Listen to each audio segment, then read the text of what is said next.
Hi friends, welcome to my channel. నేను miss సునీతాని. అందరు బాగున్నారా? నేను బాగున్నానండి. మీరందరూ బాగుండాలని మనస్ఫూర్తిగా అయితే కోరుకుంటున్నాను. నేను అమ్మ వాళ్ళ దగ్గరికి వెళ్ళినప్పుడైతే ఫిష్ కర్రీ అయితే చేశానండి. అలాగే వాటిల్లో కొన్ని చేపలు అయితే తీసి నేను ఈ విధంగా అయితే ఫిష్ ఫ్రై చేస్తున్నాను. దానిలోకి ఒక కళాయి పెట్టేసుకొని అల్లం పేస్ట్, ఉప్పు, కారం, పసుపు, అలాగే ఆయిల్ అయితే వేసుకొని మంచిగా అయితే ఈ విధంగా అయితే కలిపేసి కొంచెం నిమ్మదబ్బ అయితే పిండారండి. ఈ విధంగా పిండిన తర్వాత మొత్తం అయితే కలుపుకోవాలి.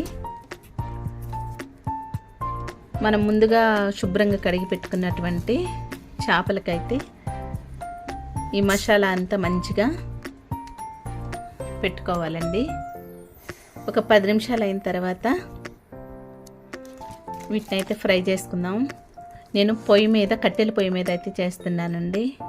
నేను ఇలా కట్టెల పొయ్యి మీద ఇలా ఫ్రై చేయాలని, అది అరిటాకులో పెట్టి చేపనైతే ఈ విధంగా ఫ్రై చేయాలని నేను ఎప్పటి నుంచో అనుకుంటున్నాను. ఇప్పటికైతే నాకు కుదిరిందండి. కానీ ఇలా చేస్తుండేసరికి ఫుల్ వర్షం అయితే వచ్చేస్తుందండి.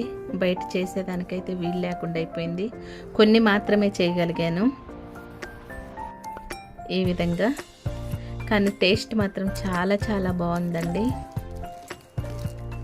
కొంచెం కళాయి పెట్టేసి ఆయిల్ వేసి మనం అరటాకులో చుట్టుకున్నటువంటి చేప ముక్కలను అయితే ఈ విధంగా మనము ఫ్రై చేసుకోవాలండి. ఇదిగోండి, ఎంతో టేస్టీ చేపల ఫ్రై అయితే రెడీ అయిందండి. వీడియో నచ్చితే లైక్, షేర్, సబ్స్క్రైబ్ చేయండి. బాయ్ అండి, ఉంటాను.